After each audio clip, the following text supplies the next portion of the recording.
16, face to face, and didn't see any injuries on your face.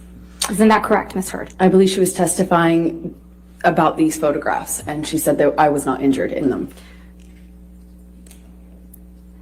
Is it your testimony under oath now that Officer Sines testified that she saw injuries on you when she saw you in person on May 21? Sorry, let me clarify. I was testifying that I know that that's what Officer Sines said, that she didn't consider my red puffy face injured. That's what she said.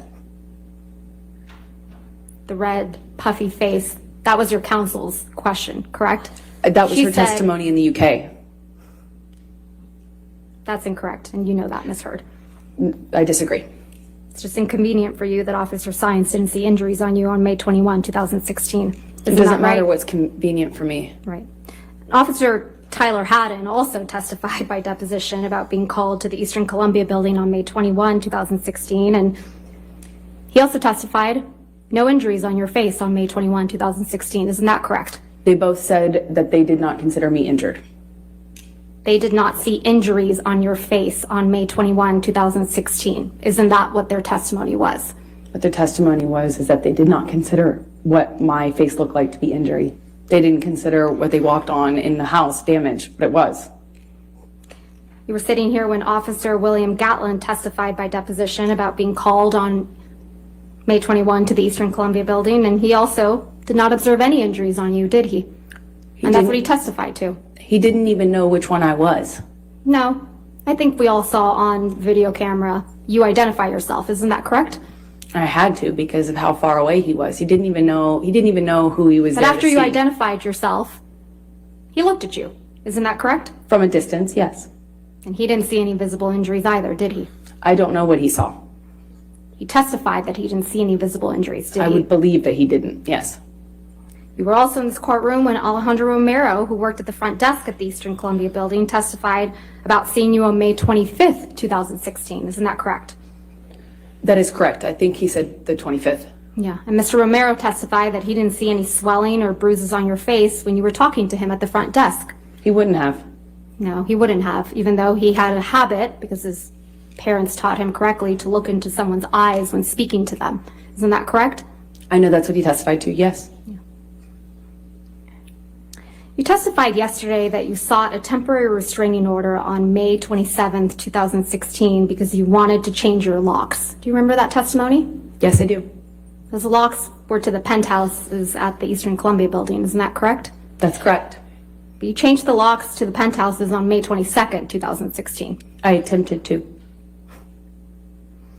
That's why you felt comfortable having James Franco over the evening of May 22nd, 2016, Ms. Hurd? I do not know when James came over. Okay, let's remind you. Can we please pull up Plaintiff's Exhibit 304, which is already in evidence, and play from 254 through 439?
That's you and Mr. Franco on May 22nd, 2016, right, Ms. Heard? That's correct.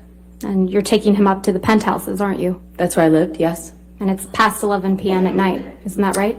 I'm not quite sure of the time it looked like that. Why don't we pull that video back up?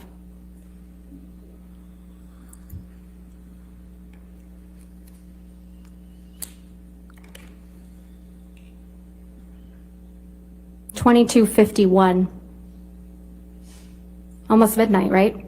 That's Or, excuse me, almost 11 o'clock at night. exactly. You knew Mr. Depp was out of town the week of May 21, 2016, didn't you? I don't know what I knew of his schedule at the time.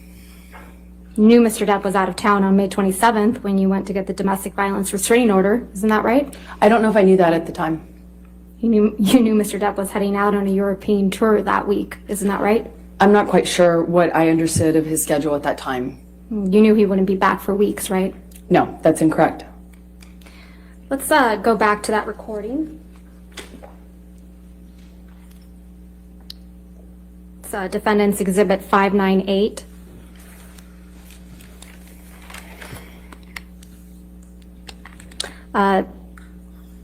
You testified that you and Mr. Depp were in the car outside of his studio. Is that right? Yes. And you were trying to prevent him from going into his studio to do drugs, right? Yeah, to effectively start another cycle. Right. Not that Mr. Depp was just trying to go into his house to see his daughter, right? His daughter might be one of the people that was in the house at that time, but that's neither here nor there. That wouldn't have testimony is now prevented him Mr. from entering a cycle.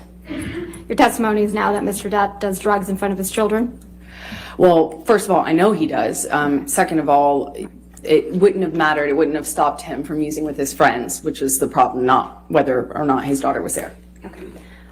Let's play, please, Defendants 598 at 49:48 through 50:35.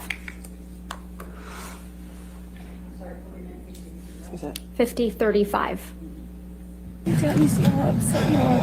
I'm itching. I don't want to be doing this. I want it just to, why don't you just say, okay, baby, I understand. I'll go home and you do your thing, hang out with your daughter, and then I'll see you in a couple hours and we'll talk about it. Is it that difficult to say that? Or you just fucking hate me and you want to be shitty about it? Please.